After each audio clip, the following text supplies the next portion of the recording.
ದೆಹಲಿ ಬ್ಲಾಸ್ಟ್ನಲ್ಲಿ ಈಗ ತನಿಖೆ ತೀವ್ರಗೊಳ್ತಾ ಇದೆ. ಒಂದೊಂದೇ ಸತ್ಯಗಳು ಬಯಲಾಗ್ತಾ ಇದೆ. ಆದರೆ ಈ ವಿಚಾರದಲ್ಲಿ ಯಾವೊಬ್ಬನೂ ಕೂಡ ಮಾತನಾಡೋದಿಲ್ಲ.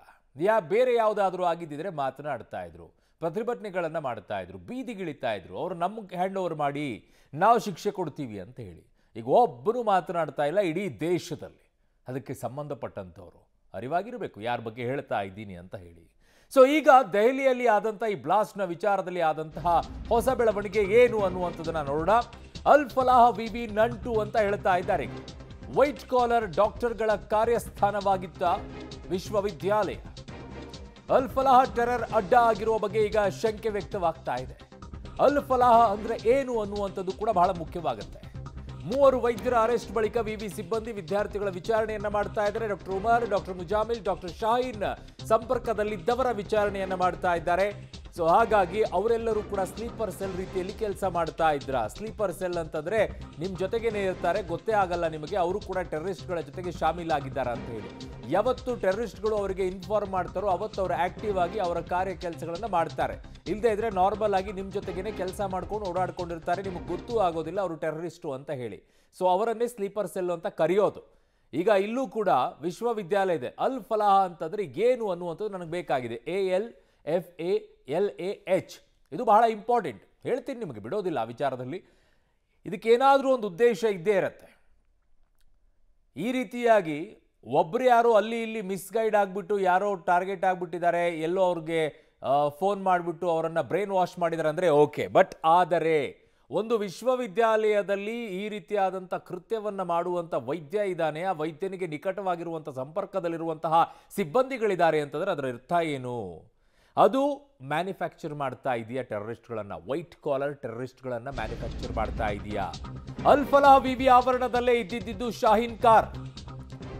ಅಕ್ಟೋಬರ್ 29ರಿಂದ ನವೆಂಬರ್ 10ರವರೆಗೂ ಕೂಡ ವಿವಿಯ ಆವರಣದಲ್ಲೇ ಶಾಹೀನ್ ಕಾರು ಪಾರ್ಕಿಂಗ್ ಆಗಿರುತ್ತೆ. ಇದೇ ಕಾರಿನಲ್ಲಿ ಸ್ಫೋಟಕ ಹಾಗೂ AK-47 ಪತ್ತೆಯಾಗಿರೋದು.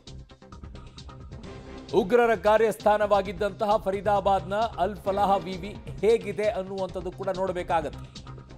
ಪಬ್ಲಿಕ್ ಟಿವಿಯಲ್ಲಿ ಅಲ್ ಫಲಾಹ್ ವಿವಿಯ ಎಕ್ಸ್ಕ್ಲೂಸಿವ್ ಆಗಿರುವಂತಹ ದೃಶ್ಯಗಳನ್ನು ನಿಮ್ಮ ಮುಂದೆ ಇಡುವಂತ ಪ್ರಯತ್ನವನ್ನ ಮಾಡ್ತೀವಿ. ಈ ಯೂನಿವರ್ಸಿಟಿ ಇದೆಯಲ್ಲ, ಇದು ವೈಟ್ ಕಾಲರ್ ಟೆರರಿಸ್ಟ್ಗಳನ್ನ ತಯಾರು ಮಾಡ್ತಾ ಇದ್ದಂಥದ್ದ ಅಂತ ಹೇಳಿ ಮೊದಲು ಬೀಗ ಹಾಕಬೇಕು ಯೂನಿವರ್ಸಿಟಿಗೆ. ಲಿಂಕ್ ಏನಾದರೂ ಗೊತ್ತಾದ್ರೆ ಮುಂದುವರಿಯಕ್ಕೆ ಅವಕಾಶ ಇಲ್ಲ. ಈ ದೇಶ ಅನೇಕ ವಿಶ್ವವಿದ್ಯಾಲಯಗಳನ್ನು ನೋಡಿರೋದು. ಪ್ರಪಂಚದಲ್ಲಿ ಮೊದಲನೇ ವಿಶ್ವವಿದ್ಯಾಲಯ ಸ್ಥಾಪನವಾಗಿರುವಂಥದ್ದೇ ನಮ್ಮ ದೇಶದಲ್ಲಿ. ಪ್ರಪಂಚದಲ್ಲೇನೆ ಮೊದಲ ವಿಶ್ವವಿದ್ಯಾಲಯ ನಮ್ಮ ದೇಶದಲ್ಲೇ ಇದ್ದಿತ್ತು. ಆದರೆ ಈ ದೇಶದಲ್ಲಿ ಈಗ ಇಂತಹ ವೈಟ್ ಕಾಲರ್ ಟೆರರಿಸ್ಟ್ಗಳನ್ನು ತಯಾರು ಮಾಡುವಂಥ ವಿಶ್ವವಿದ್ಯಾಲಯಗಳ ಸ್ಥಾಪನೆ ಆಗಿವೆ ಅಂತಂದರೆ ಅಂಥವ್ರನ್ನ ಉಳಿಸ್ಕೂಡ್ದು. ಅಲ್ಲಿ ಆ ವಿಶ್ವವಿದ್ಯಾಲಯ ಇರೋಕ್ಕೂ ಕೂಡ ಲಾಯಕ್ಕಿಲ್ಲ. ಯಾವ ಹೆಸರು ಮೇಲೆ ಸ್ಥಾಪನೆ ಆಗ್ತವೆ, ಏನು ಕೃತ್ಯಗಳನ್ನು ಮಾಡ್ತಾರೆ, ಅಲ್ಲಿರುವಂಥವ್ರು ಯಾರ್ಯಾರು, ನಂಟು ಎಲ್ಲಿಂದ ಬರ್ತಾ ಇದೆ, ಫಂಡ್ ಎಲ್ಲಿಂದ ಬರ್ತಾ ಇದೆ, ಇದನ್ನು ತಿಳ್ಕೊಳ್ಳುವಂಥ ಕೆಲಸ ಕೇಂದ್ರ ಸರ್ಕಾರದ್ದಿರುತ್ತೆ, ಇಂಟೆಲಿಜೆನ್ಸ್ನವ್ರದ್ದಿರುತ್ತೆ. ಫಂಡಿಂಗ್ ಎಲ್ಲ ಆಗ್ತಾ ಇದೆ, ದುಡ್ಡು ಹೇಗೆ ಬರ್ತಾ ಇದೆ, ಯೂನಿವರ್ಸಿಟಿಯನ್ನು ಹೇಗೆ ನಡೆಸ್ತಾ ಇದ್ದಾರೆ, ಕಾಲೇಜಸ್ಗಳನ್ನು ಹೇಗೆ ನಡೆಸ್ತಾ ಇದ್ದಾರೆ, ಮದ್ರಸಾಗಳನ್ನು ಹೇಗೆ ನಡೆಸ್ತಾ ಇದ್ದಾರೆ, ದುಡ್ಡು ಎಲ್ಲಿಂದ ಬರ್ತಾ ಇದೆ ನೋಡಬೇಕಲ್ವಾ? ಇವುಗಳನ್ನು ಯಾವುದು ತಿಳ್ಕೊಳ್ಳುವಂಥ ಕೆಲಸ ಇಂಟೆಲಿಜೆನ್ಸ್ನವ್ರು ಮಾಡೋದಿಲ್ವಾ? ಕೇಂದ್ರ ಸರ್ಕಾರ ಬೇರೆ ಎಲ್ಲವನ್ನು ಕೂಡ ಹುಡುಕಾಟ ನಡೆಸ್ತಾ ಇದ್ದಾರೆ. ಅವ್ರ ಮನೆಗೆ ಇವ್ರ ಮನೆಗೆಲ್ಲ IT ದಾಳಿಯನ್ನು ಮಾಡಿಸ್ತಾರೆ. ಇಂಥವುಗಳನ್ನೆಲ್ಲ ಮಾಡೋದಿಲ್ವಾ? ಸೊ ಈ ದೃಶ್ಯಾವಳಿಗಳನ್ನು ತೋರಿಸ್ತಾ ಇದ್ದೀವಿ ನಿಮ್ಗೆ, ಎಕ್ಸ್ಕ್ಲೂಸಿವ್ ಆಗಿರುವಂಥ ದೃಶ್ಯಾವಳಿಗಳು. ಇದು ಹೊರಗಡೆಯಿಂದ ಇರುವಂಥ ದೃಶ್ಯಾವಳಿಗಳು. ಒಳಗಡೆಗೆ ಹೋಗ್ಬೇಕು ಆ್ಯಕ್ಚುಲಿ ಅಲ್ ಫಲಾಹ್ ವಿವಿಯಲ್ಲಿ. ಬಟ್ ಯಾರು ಬಿಡೋದಿಲ್ಲ. ಯಾಕೆ ಅಂತಂದರೆ ಟೆರರಿಸ್ಟ್ಗಳ ಅಡ್ಡ ಆಗಿದೆ ಅಂತ ಅನಿಸ್ತಾ ಇದೆ ನನಗೆ. ಎಲ್ಲರೂ ಹಂಗೆ ಇದ್ದಾರಾ ಅಥವಾ ಇಲ್ವಾ? ಅಥವಾ ಕೆಲವ್ರನ್ನ ಸೆಲೆಕ್ಟ್ ಮಾಡಿ ಬ್ರೈನ್ ವಾಶ್ ಮಾಡ್ತಾರಾ? ಬ್ರೈನ್ ವಾಶ್ ಮಾಡೋಕ್ಕಂತಲೇ ಕೆಲವ್ರನ್ನ ಪ್ರೊಫೆಸರ್ನ ಇಟ್ಟಿದ್ದಾರೆ. ನೋಡಿ ಹೇಗಿದೆ, ಭವ್ಯವಾಗಿ ಕಟ್ಟಿದ್ದಾರೆ. ಕಟ್ಟಕ್ಕೆ ಫಂಡ್ ಎಲ್ಲಿಂದ ಬಂತು, ಯಾರು ಬಂದರು, ಅದರಲ್ಲಿ ಇವ್ರು ಹೆಂಗೆ ಶಾಮೀಲಾದರು, ಇಲ್ಲಿ ಸಿಬ್ಬಂದಿಗಳು ಇವ್ರ ಜೊತೆಗೆ ಹೇಗೆ ಶಾಮೀಲಾದರು, ಇವೆಲ್ಲವೂ ಕೂಡ ಡಿಟೇಲ್ ಆಗಿ ಬರಬೇಕಲ್ಲ.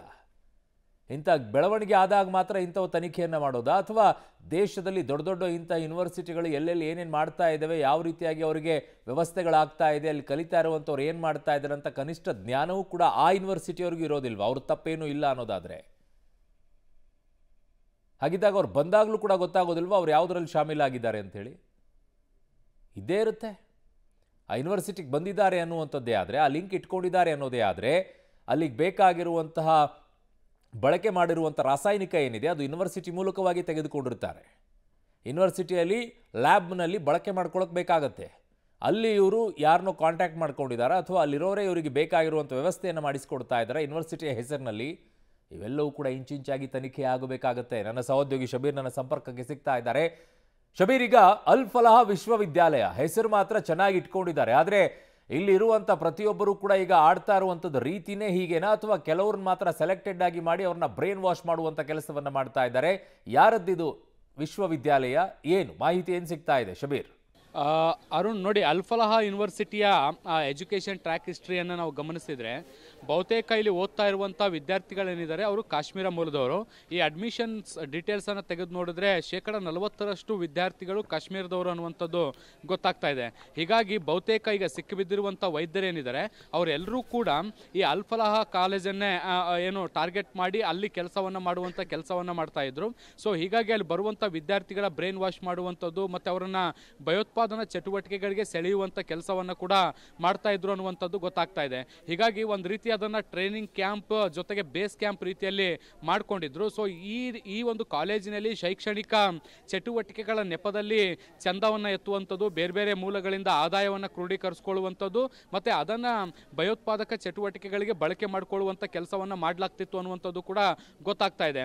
NIA ಸೇರಿದಂತೆ ಬೇರೆ ಬೇರೆ ಇನ್ವೆಸ್ಟಿಗೇಷನ್ ಏಜೆನ್ಸಿಗಳು ಸಂಗ್ರಹಿಸಿರುವಂಥ ಮಾಹಿತಿಗಳ ಪ್ರಕಾರ ನೋಡಿ, ಇವರಿಗೆ ಹಣಕಾಸಿನ ಏನು ಸೋರ್ಸ್ ಎಲ್ಲಿಂದ ಬರ್ತಾ ಇತ್ತು, ಮೂಲ ಯಾವುದು ಅನ್ನುವಂಥದ್ದನ್ನು ಚೆಕ್ ಮಾಡುವಂಥ ಪ್ರಯತ್ನ ಮಾಡಿದಂಥ ಸಂದರ್ಭದಲ್ಲಿ ಅವರು ಶೈಕ್ಷಣಿಕ ಚಟುವಟಿಕೆಗಳನ್ನು ಮಾಡುವಂತಹ ಹೆಸರಿನಲ್ಲಿ ಸಾಕಷ್ಟು ಕಾರ್ಯಕ್ರಮಗಳನ್ನು ಮಾಡ್ತಾ ಇದ್ರು. ಇದಕ್ಕಾಗಿ ಫಂಡನ್ನು ರೈಸ್ ಮಾಡ್ತಾ ಇದ್ರು.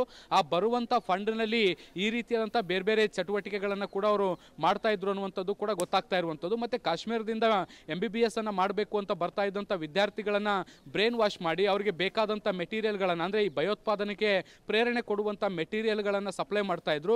ಆ ಮೂಲಕ ಅವರನ್ನು ಬ್ರೈನ್ ವಾಶ್ ಮಾಡಿ ಈ ಕಡೆಗೆ ಅಂದರೆ ಭಯೋತ್ಪಾದಕ ಚಟುವಟಿಕೆಗಳಿಗೆ ಸೆಳೆಯುವಂಥ ಕೆಲಸವನ್ನು ಮಾಡ್ತಾ ಇದ್ರು ಅನ್ನುವಂಥದ್ದು ಕೂಡ ಈಗ ತನಿಖೆಯಲ್ಲಿ ಗೊತ್ತಾಗ್ತಾ ಇದೆ ಅರುಣ್.